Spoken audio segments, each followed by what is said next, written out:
I'm John Lefgren, and you're listening to Gospel Tangents. It's the best source for Mormon history, science, and theology. I'm Rick Bennett. I'm excited to have Dr. John Lefgren on the show. You may remember I had Dr. John Pratt.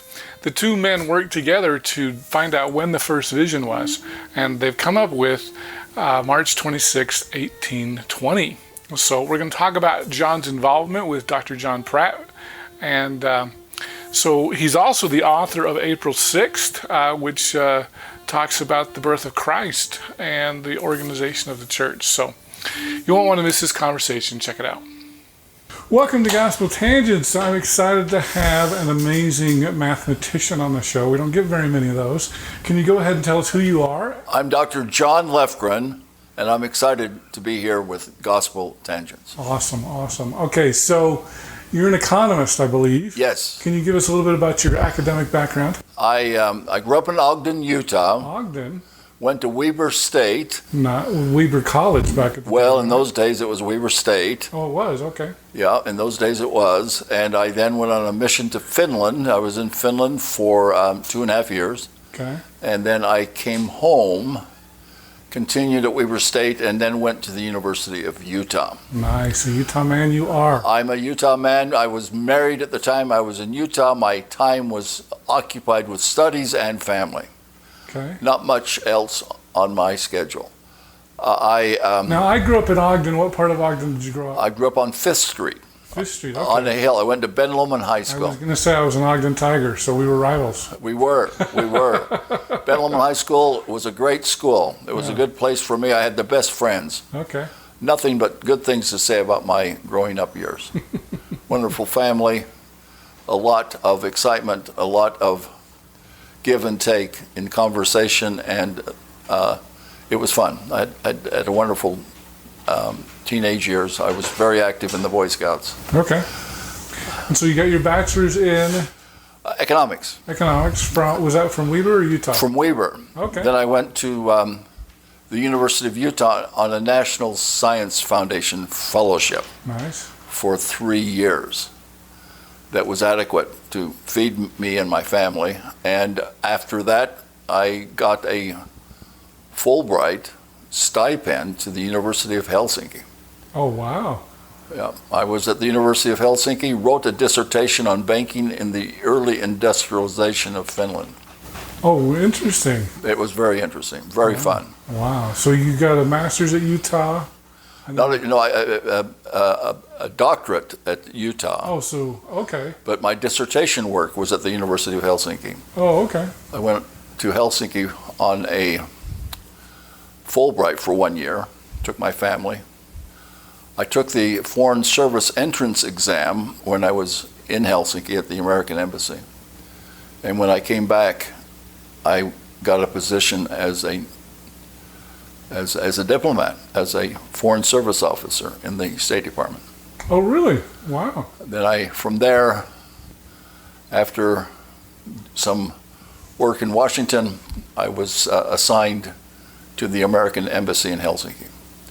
That was a very exciting time. Now, I don't know much about Finland, but they speak English pretty well there, I guess. You didn't have to learn... I learned Finnish on my mission. Oh, okay. All my research was done in the Finnish language. My wife is Finnish, and I speak excellent Finnish. I have lived in Finland 6 years. I've traveled probably 500,000 miles. Do they call it Vinland? Isn't that the land of the Vikings? No. No? No, you sound like a Viking. The Finns they call themselves Suomi. Okay. Suomalaiset. Suo is a swamp, the land of the swamp. Oh, Suomi, really? Suomi. Suomalaiset. They're not Germanic and they're not Slavic. They are in their own language group, their own identity as a race, for sure. They're in a borderland between two big forces. The Western civilization and the Eastern civilization of Russia. That's where they are. Okay. Still are today. In those days, not many people spoke much English. Nowadays, it's quite different. Okay. Yeah. Well, very cool. So you're an economic historian, is that right? I wrote on economic history. I wrote mainly on Scandinavian economic history. Yes, that's right. Published a few articles, and I did my dissertation. Well, very good. Well, so I know the reason why we're having you here, you and John Pratt got together to triangulate when the first vision was. It was never our intent to do that. You know how things happen in life. You make a plan and then something else happens. Yeah. Yeah. So how did you get involved with John and all that sort of stuff?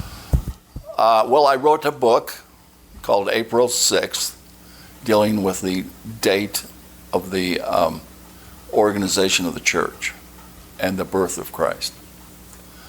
That book was published by Deseret Book, and it was pretty well received. It came out in 1980, and BYU Studies reviewed the book, didn't have much good to say about it. It was very annoying for me. They didn't understand the argument, and they were using what scholars have used for the last 100 years concerning the date, the likely date of Christ's birth. It goes around Herod. The arguments are pretty interesting. It's now shifting more in favor of a 1 BC birth year, but most scholars for a long time have thought maybe it was a 4 BC birth year. Well, that wasn't my idea, and I took the book. Talmud's a 1 BC. He's a 1 BC man. Right, that's what I thought. For sure. And to this date, BYU is sort of not yet there where they need to be. But I was young, I didn't know who they were, and they tore into my book in their review. And John Pratt had done work. I didn't know him. He was my age. He was living in Layton, working for the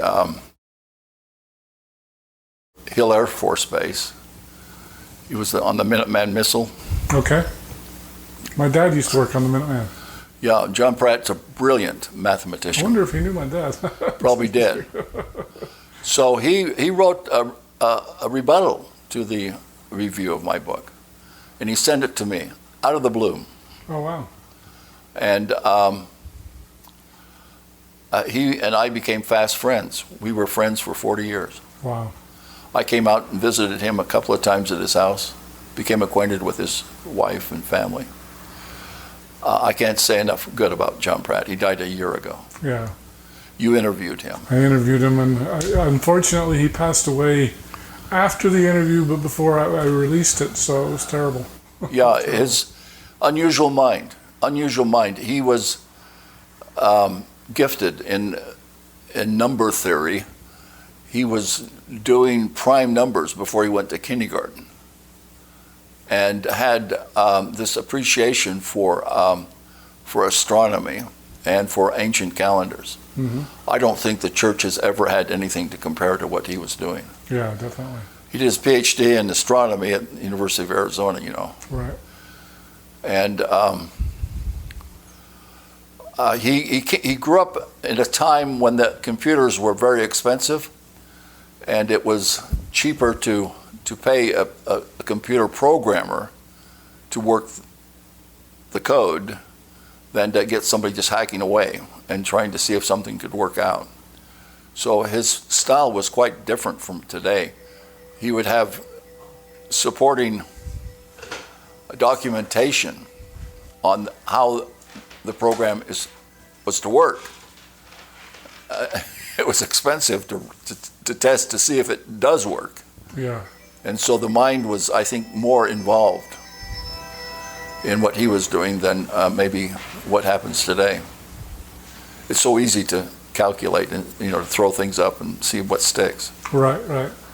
But John Pratt came from a different time. He was very disciplined, and he was gifted. He knew his Bible, and he knew his Bible well. He was completely in my camp, and I became very much a friend of his, and in his camp, the two of us did not match in math. He was a genius. Yeah. A genius. It was always fun to talk with him, though. And I knew that whatever he said, it was serious. And you had to sort of like go back and study it. And then he was always ahead of me in terms of the math and in terms of the astronomy. Okay, so that's interesting. So you had written an article, A book. that Jesus was born on April 6th, 1 BC. Is that right? That's right. Okay, and then John Pratt agreed with you, essentially. The big insight that I was hoping to bring to the world was how that was perfectly in alignment with the account given in the Book of Mormon concerning the death of Christ. Now, are you aware of Dr. Chadwick? I'm trying to remember Jeffrey Chadwick. I've talked to him on the phone. He knows me. We've never met. Okay. He is at BYU, nice enough guy. I don't know that I have anything other to say than he's not yet where John Pratt was. He's pretty convinced Jesus was born in December. That's not going to work. Yeah. It's not going to work. The simple argument is real simple. Christ was born in the spring because he died in the spring. We know Easter is in the spring. We know the crucifixion is in the spring. He was born in the same season of the year as his death.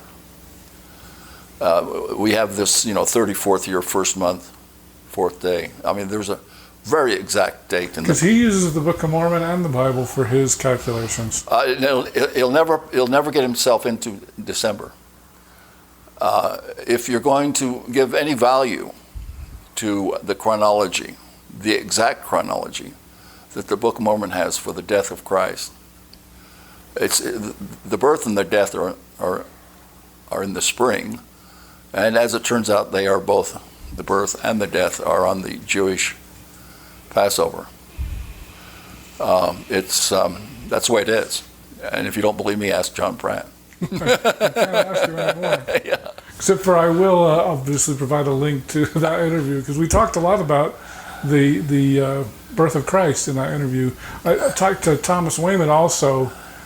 He's a BYU professor, and his conclusion is we can't really date to any precision when Jesus was born.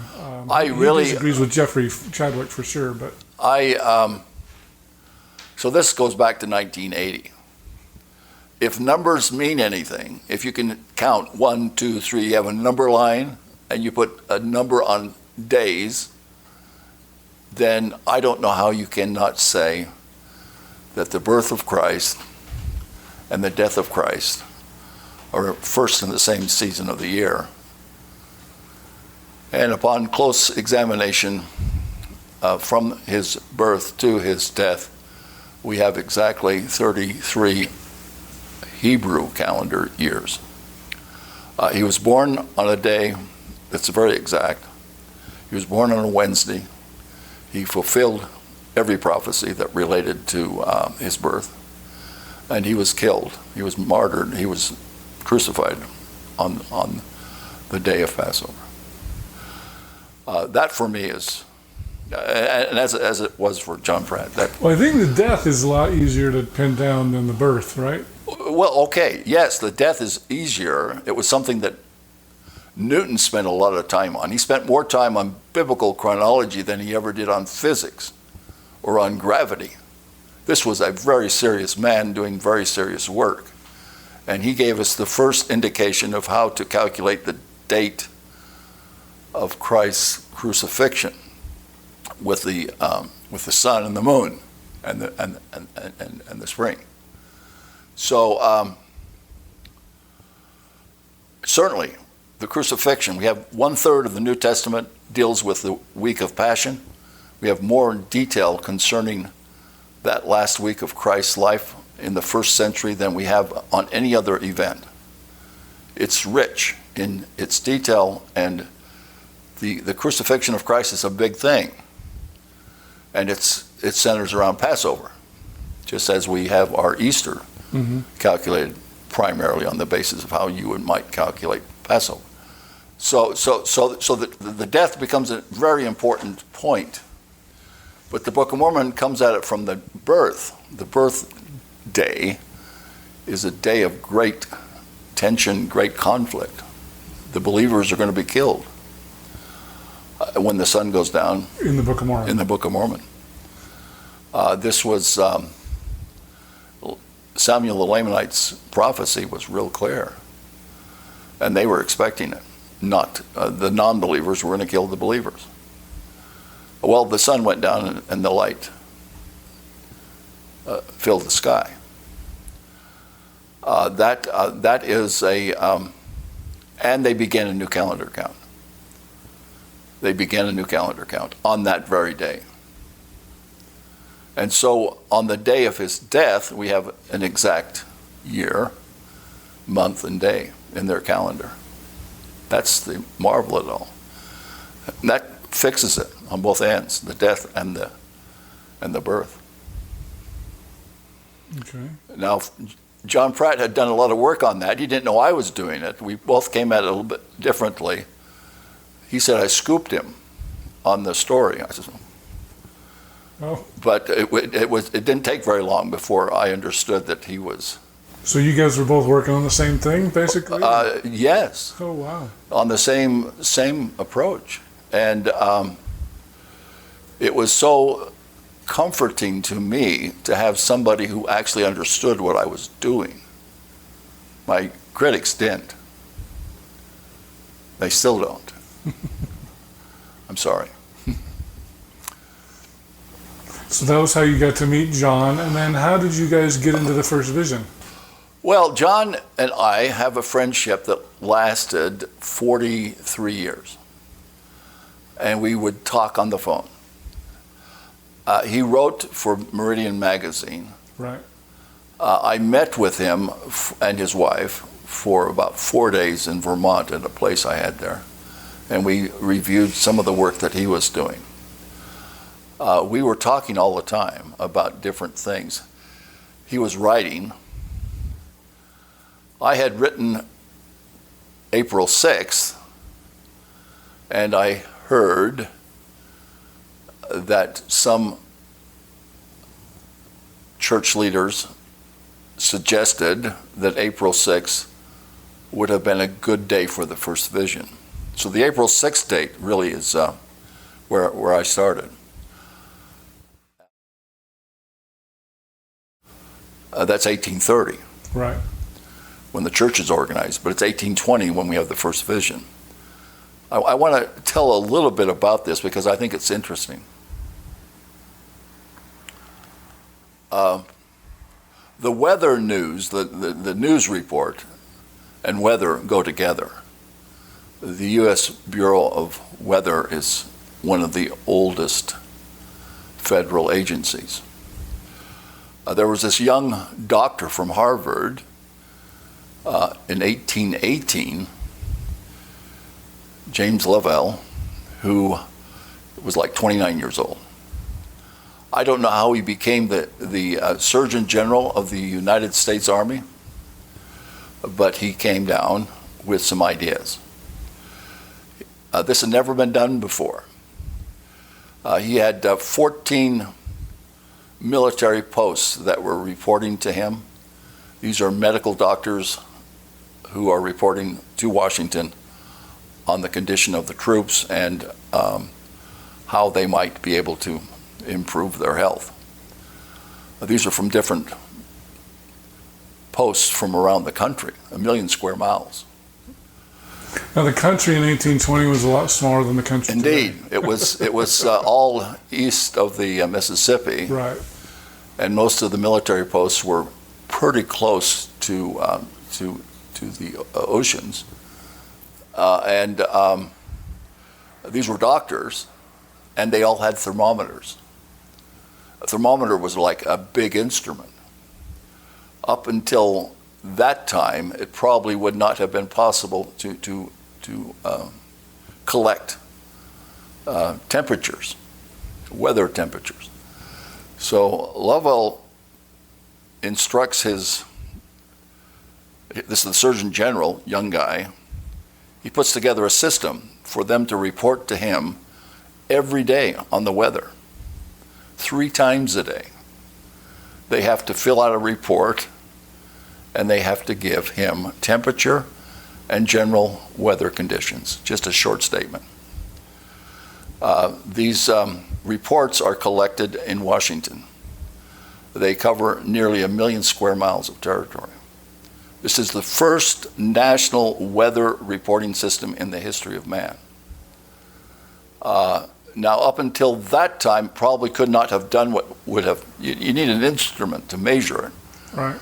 So the thermometer, the Fahrenheit scale, had already been developed, and thermometers, mercury thermometers, were common for the doctors. And they could, in the morning, see what the temperature was and write it down, and then in the afternoon, and then in the evening. These are tens of thousands of observations, handwritten with a quill pen, sent into Washington. Now, some doctors are better than other doctors. In the area of New York had at one time a third or fourth of all the military assets of the United States because of the War of 1812 and the British up there. So Sackett's Harbor was a big port. Because the British were coming from Canada? Oh, they had already had those fights up there. Yeah. So the Sackett Harbor position, that's where we took a stand, and it's now in America, it's in the United States.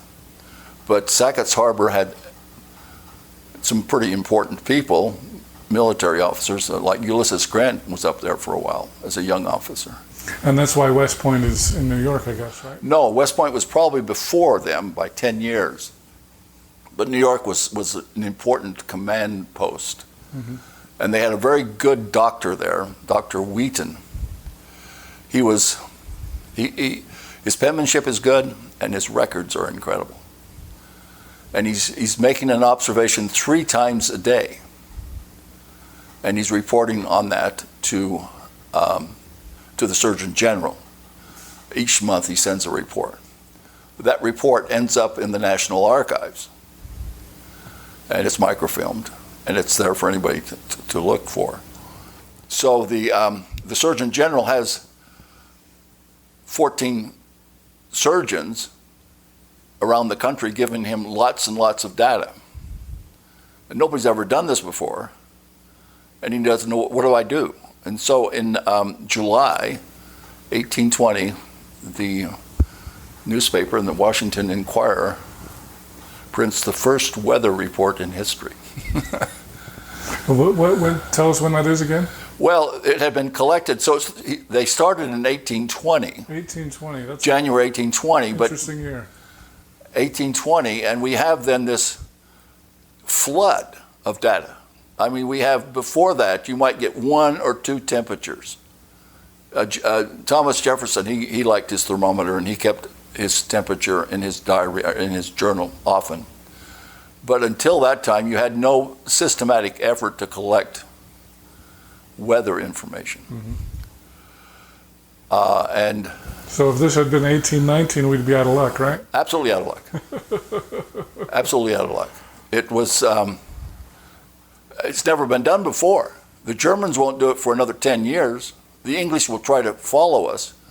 But this young doctor and the Surgeon General, he developed a system for data collection.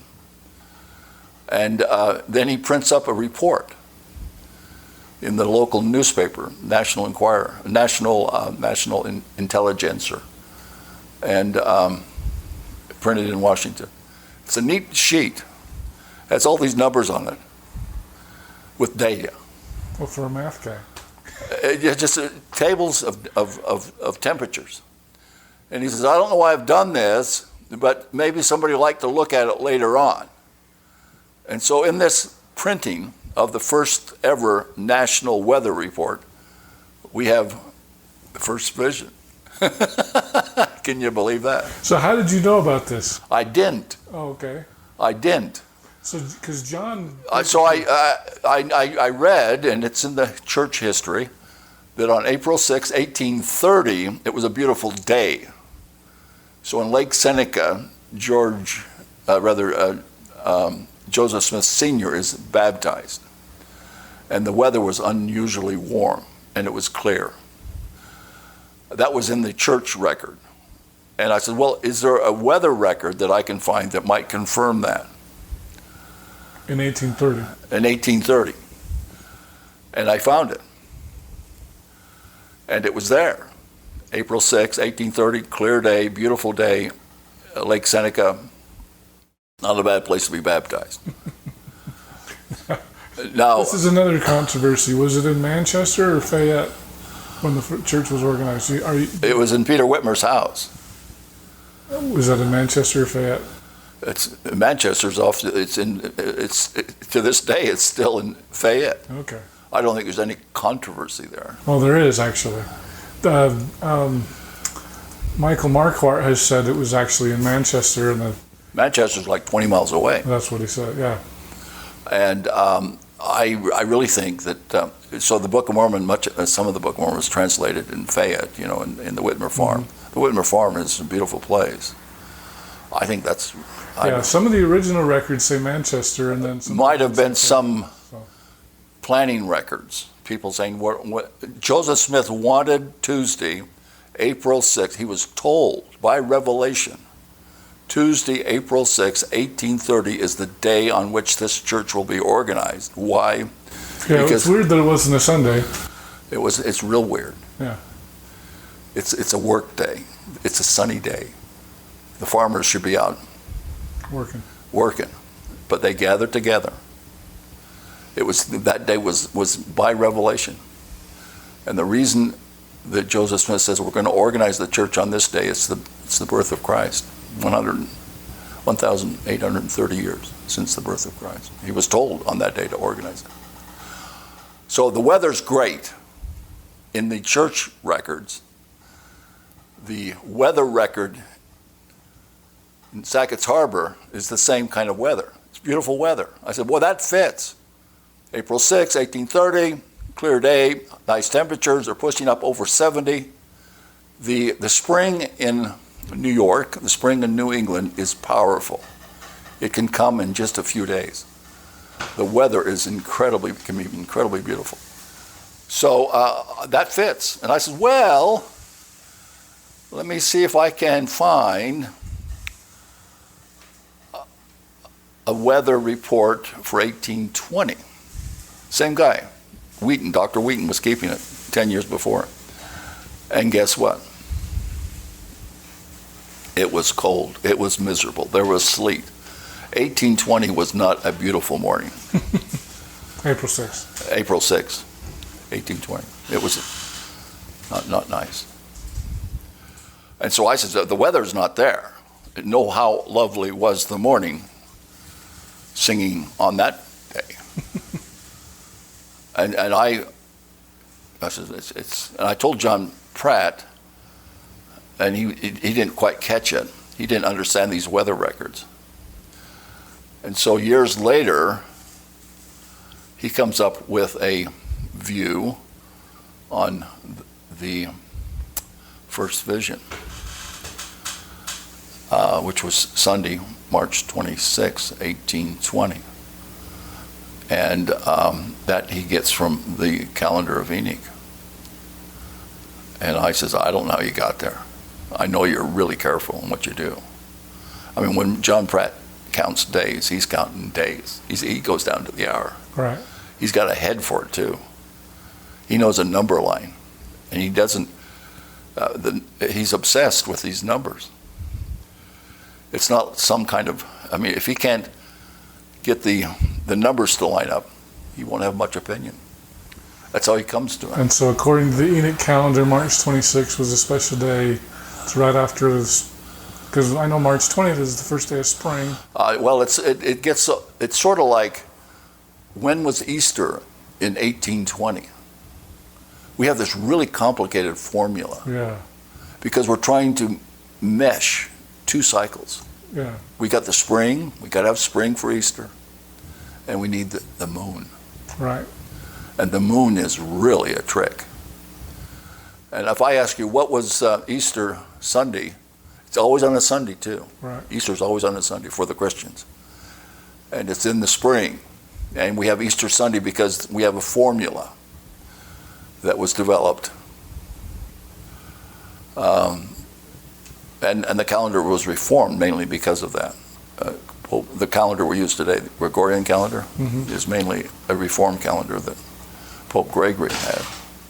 So, I mean, all right, so you got spring, Easter is in the spring, and Easter is always on a Sunday. And that's the way it is. So the Enoch calendar, always, the first day of the year is always on a Sunday. First day of the week, always on a Sunday. So this is the first day of a very important point in the Enoch calendar.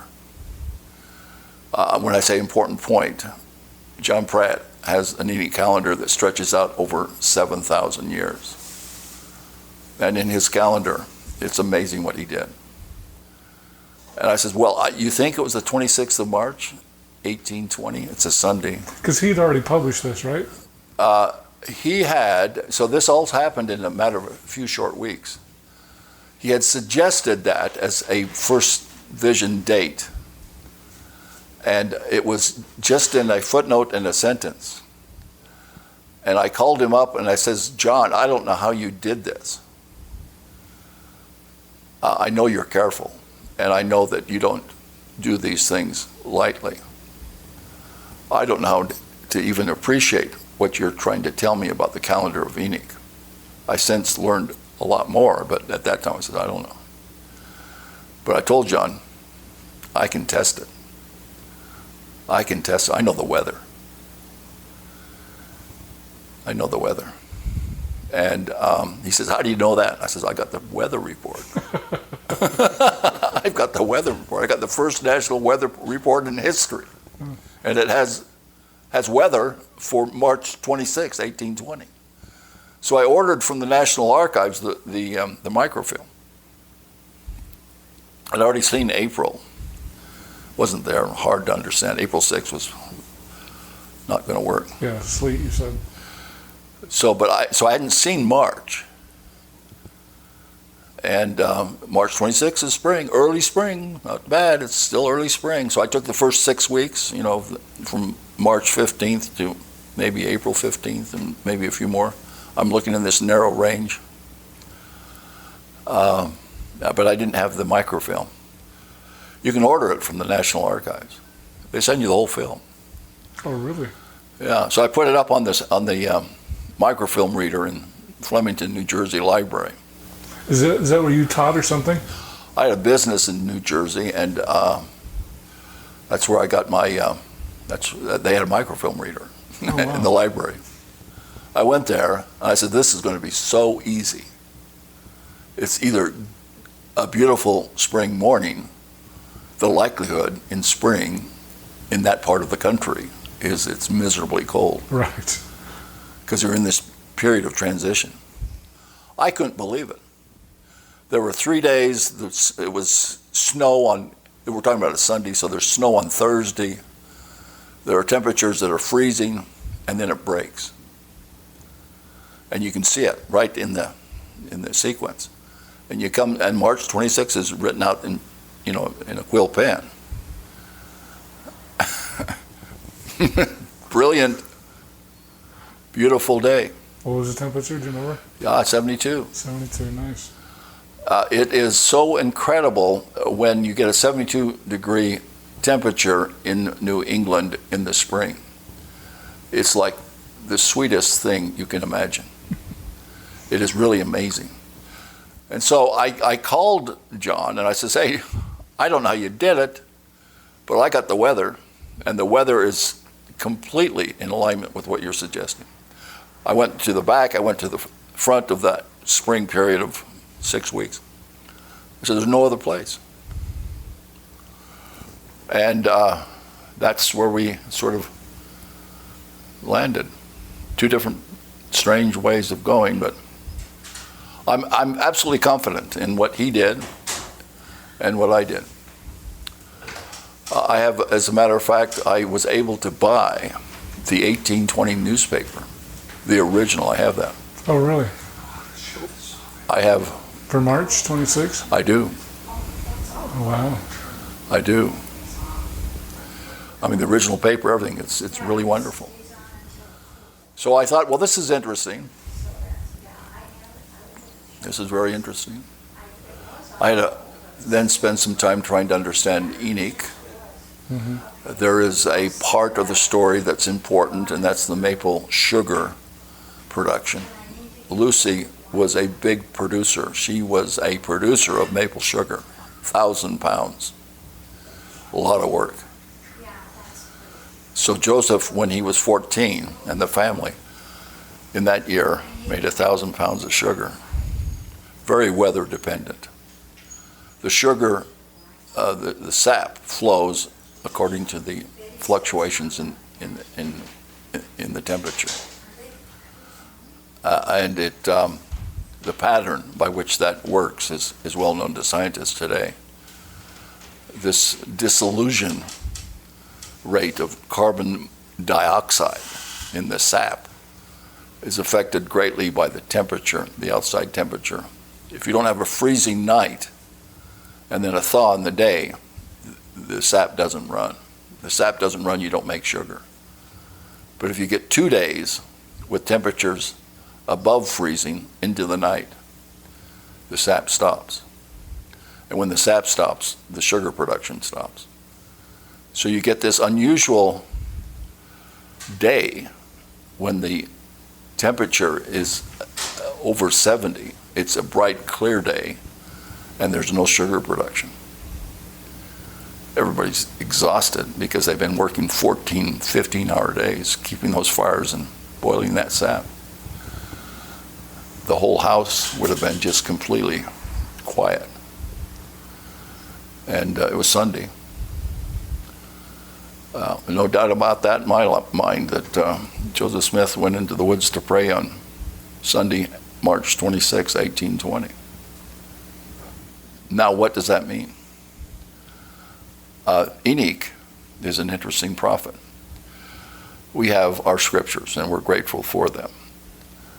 Most of what is written in the first 5 books of the Bible was written by Moses. Job in our current Bible is probably the oldest of all of the books. We have no book in our Bible that predates the flood. The book of Enoch predates the flood.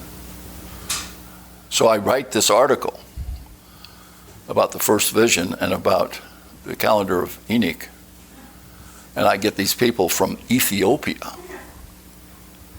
contacting me. They have the Coptic church there. Mm-hmm. The Ethiopian Christians are among the oldest continuous practicing Christians, and they have the book of Enoch. In their Bible. In their Bible. Yeah. We didn't see that in English until 120, 140 years ago. But they've been keeping that record. And that's where the calendar of Enoch is? Well, there's 7 chapters on the calendar of Enoch in the Ethiopian, or in the book of Enoch. 7 chapters. Very complicated. Have these 364-day years. You have this angel Uriel telling exactly how it's supposed to work. John Pratt figured it out. Yeah. The neat thing about the calendar of Enoch, it makes prophecy concerning these divisions of time. It's common for Jews and Christians to believe that the earth temporal existence is 7,000 years. Well, the book of Enoch lays it right out. And in that pattern of time that Enoch lays out with his calendar, he identifies in these epic periods that are about 1,000 years. And so in his prophecy, there is a great thing that will happen on the 26th of March, 1820. John Pratt put that together. Should we all become Coptic Christians? I don't know. I think that we should become aware of the faith that has endured for so long. Let's not forget, Enoch, Joseph Smith has a lot to say about Enoch in our Pearl of Great Price and other places. Enoch is before Noah. He's the 7th from Adam, right? Enoch has an important role to play in the restoration of all things. This is his book, And it's got some strange stories in it. Maybe we've lost some of it, but this calendar is amazing. And John Pratt has an answer for it. And that's to his credit. Well, and as I recall, I'll have to go back and watch that interview, but instead of having a leap day like we do every 4 years, he has a leap week every 5 years. So the secret to the calendar of Enoch is the week, not the day. Right. Time moves as it does in our own place. We most often, identify time in terms of what day of the week is it. You know, is it Tuesday? Is it Wednesday? Thursday? The 7-day week period is common to us. So in making his calendar of Enoch, you have to keep the week together. You can't. Now, in our calendar, we intercalate, we adjust in full days. In the calendar of Enoch, you adjust in full weeks. And you have to put this week in every once in a while. And that's the way, I mean, otherwise it'll get out of sync with the seasons. Right, with 364 versus 365, it gets out of sync quick. Well, it gets out of sync pretty quick, but with this intercalation, the John Pratt intercalation, we have a brilliant calendar. Yeah, it sounds awesome. Well, it's not just awesome. If you stretch it out over 7,000 years, it's more accurate than our Gregorian calendar. And gotta thank the Lord that John Pratt was able to do this before he died. Yeah. Because nobody else would have a mind for it. That's clear to me. That's clear to me. And the people in Ethiopia knew something was going on. Another thing that happened, we had this little video on the first vision. Yeah. And I was getting some emails from Nigeria. I couldn't believe it. They were having meetings in Nigeria, like firesides, showing this video. Oh, really? These weren't LDS firesides, or were they? I think it might have been a mixture of things. The guy in Ethiopia that contacted me, we're still friends on Facebook. He works for the agricultural ministry. He's a Coptic Christian. And for him, this was really, really meaningful. All right, welcome back to Gospel Tangents. You know, we were talking to John Lefgren, and we got interrupted, and so I didn't get to ask him all the questions I wanted to ask, and so we came back here a few days later, and we're here to finish up on the first vision, and then we can talk about a few other things. So, we've kind of gone through the first vision pretty well. Your work with John Pratt, yes, and that sort of a thing. I kind of wanted to ask you. You know, there are some people like Dan Vogel and others that question some of the things in the first vision. You know, one of the things that Joseph said is there was a great excitement about religion, but Dan Vogel says that didn't happen in 1820. That wasn't until 1823-24. And so I was wondering, because you and John Pratt have dated it to March 26, 1820. Yes. You were instrumental in finding those weather records. Yes. And so what do you think about those issues with like Dan Vogel and saying, well, either we need to move the first vision later, or Joseph talked about something that didn't happen in 1820. How do you reconcile that? I don't know that I can reconcile it. It seems to me that the best account we have of the first vision is the original account, as given to us by Joseph Smith. The 18th, because there's also 4 different versions. Well, this is true, but we know what he said. He gave us the most complete account. This is the 1838 account. 1838 account, 18 years after the first vision. And I don't know that it wasn't published broadly in its final and best version until 1838. Yeah. Most people are familiar with the 1838 account. And I think that's the best place to start. And I think we don't go too far away from that. I'd like to at least mention that Wentworth is known to the Smith family. Mm-hmm. The Wentworth family had huge tracts of land in Vermont and in New Hampshire, and would have been known very well to Lucy Mack Smith. And so when one of the sons of the Wentworth family from New England went to Chicago to start his newspaper, the letter or the inquiry from Wentworth would have been very meaningful for Joseph Smith. Very meaningful. He was at the top of the social ladder in New England. He was coming from a family that was well known to his mother. And the letter is written to Wentworth to be published in his new newspaper. And I think that Joseph Smith was very careful as he recounted the first vision to Wentworth. I think everything else may be a little bit early. It wasn't intended to be sort of a complete story, but there's nothing better than the 1838 Wentworth letter. Nothing.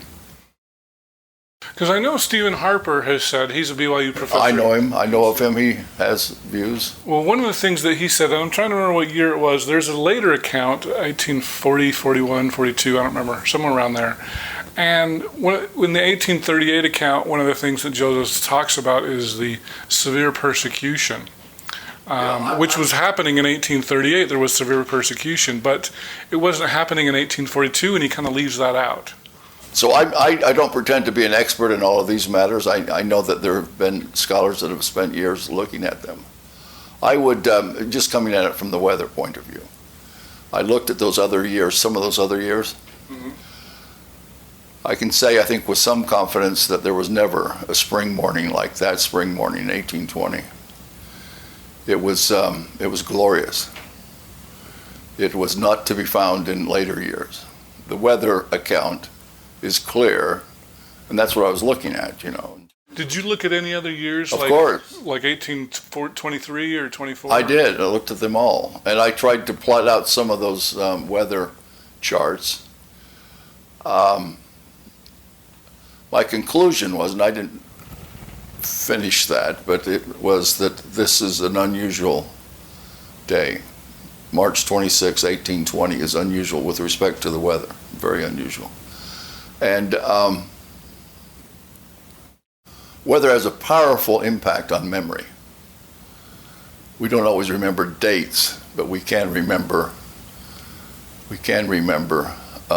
sometimes weather. I did some research on Oliver Cowdery, the first time that he appeared to the Smith house to teach and become an instructor of the Smith's children.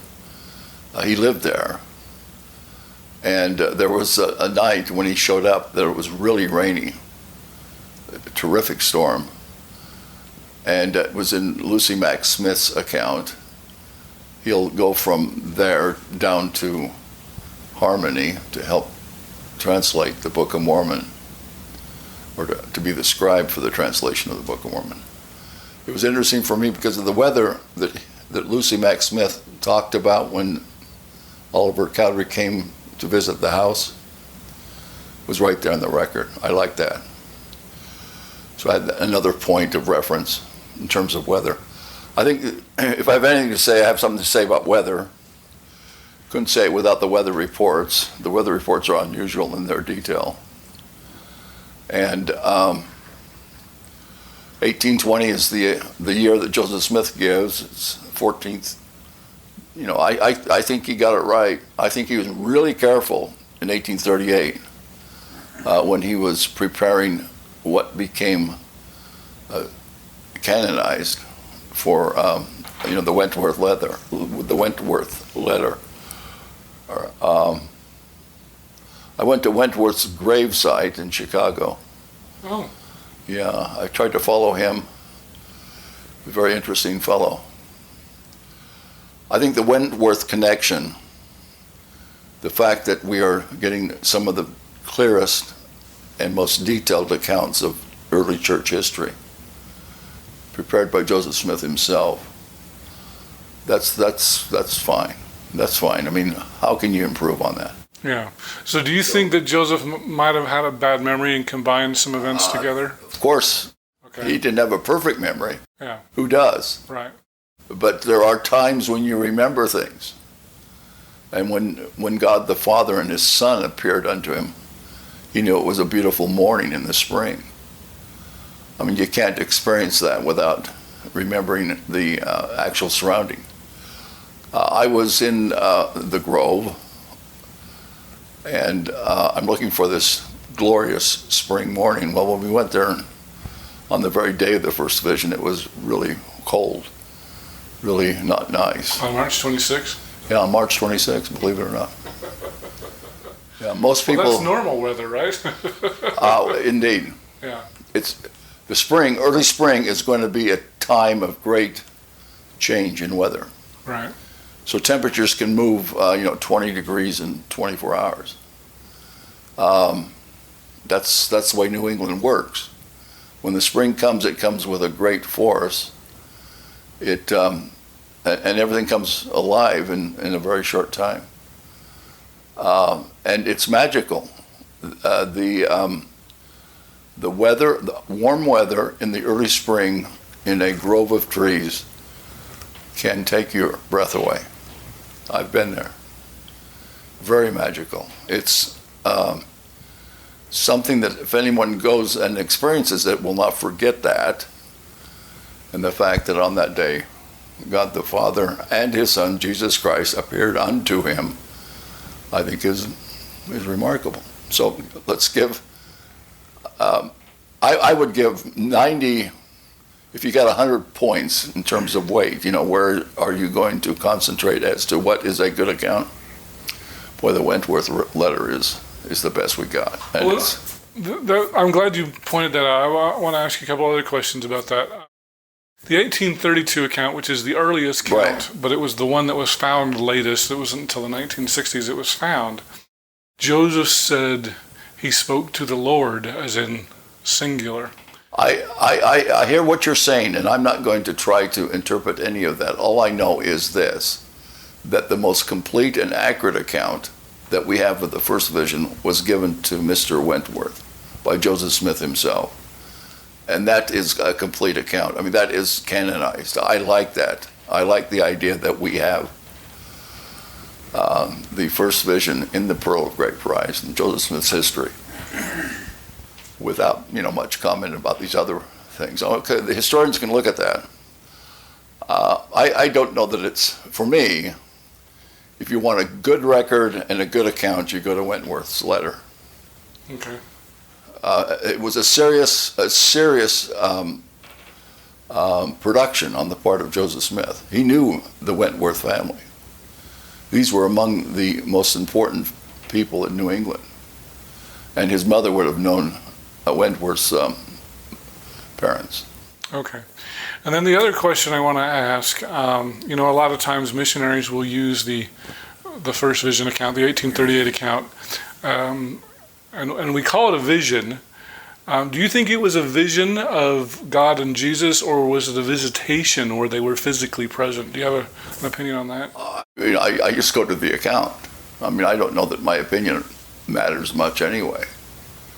He saw God the Father and his Son Jesus Christ, and they spake unto him.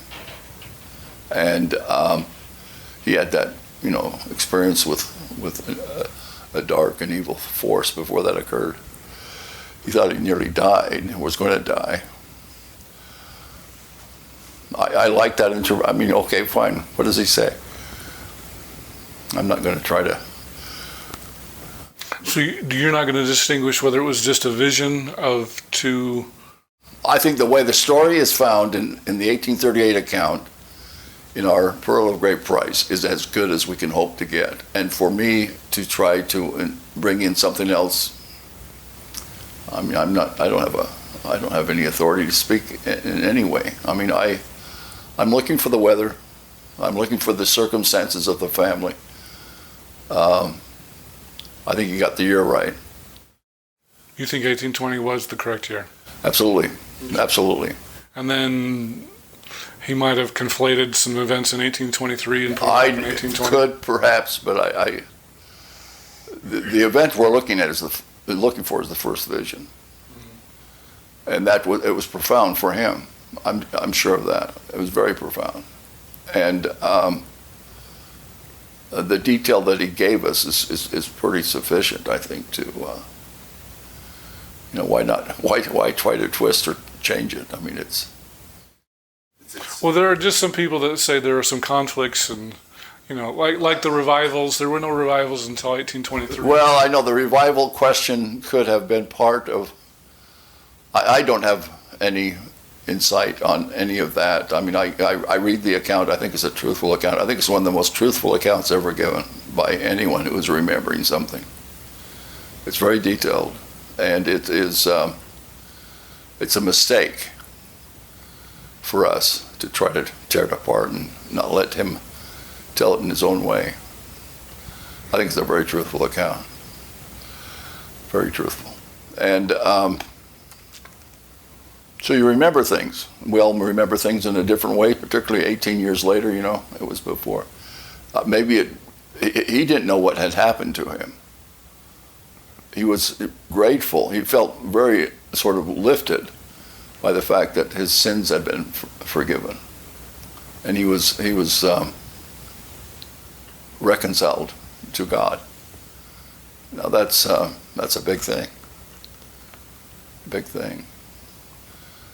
I mean, anyone who has had some kind of spiritual experience and then tries to recount it years later may have some mixing of things. No, this is a big story. Mm-hmm. It's a big story, and it deserves. This is a personal story of salvation that Joseph Smith experienced, and the best account he gave was in 1838 to Mr. Wentworth, John Wentworth, and I think he was really, really trying to give it as honestly as he could. All right, very good. I hope you enjoyed our conversation with Dr. John Lefgren. In our next conversation, we're going to continue to talk to him, but this time we're going to switch gears a lot. This time we're going to talk about the Heartland Theory. I was surprised to find out he's president of the Heartland Research Group. It would have been about 10 years ago. Okay. I wasn't any Book of Mormon scholar. I'd done a lot of work on calendars, but it seemed really strange to me that